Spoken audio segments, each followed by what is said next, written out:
Today we're going to be going into a Dana 4360-140 transaxle. Came off of a Craftsman riding lawnmower, LT1000, 17 horse engine.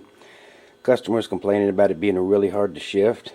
In fact, some of the linkage was bent from where they were trying to jam it in there. Before we start this, suggest you do a little search on the internet. You can find a parts diagram and part number list. Sears Parts Direct is a good place to get this one. A couple of things about this before we tear into it. Right here, this little cup here, underneath it, there will be 2 springs and balls. They work your shift lever detent. That's where you feel a little click each time you shift the gears, and what holds the lever basically in place. Clean the top of the transmission off fairly well. You see these 2 pockets in here. They're normally full of dirt. You need to get those cleaned out because there are screws in that hole, or in both holes actually. As you can see, most of the rest of them are around the perimeter. All around, just making a circle pattern. On top of your shaft here, we've already removed the pulley. There is a C-clip. Also your little woodruff key, half moon, you don't want to lose it. You want to remove the C-clip before you try to take the top half off.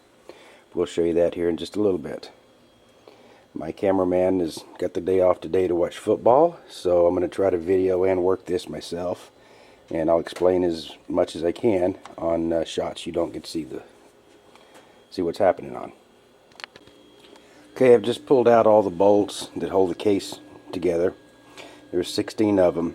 Something I'd like to point out whenever you are into one of these or into any piece of equipment at all, always pay attention to what screws come out of where. They won't always be the same length. In this case they were, so it doesn't matter where they go back in.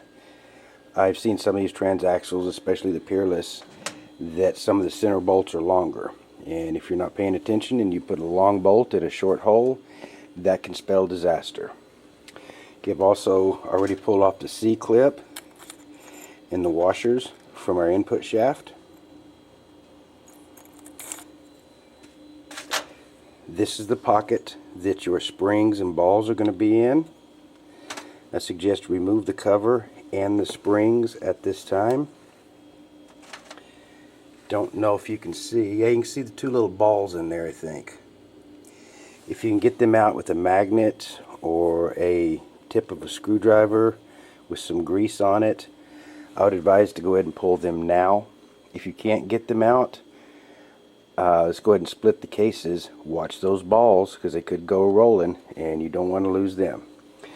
To break the case, we take a putty knife, find a spot to get it under, and gently tap it with a hammer. You don't want to get crazy with it or use a screwdriver. You could damage the sealing surface of the case. So since I don't have a cameraman here, I'm going to just proceed to tap my putty knife around until the case is split, and I'll show you what we find when we open the case.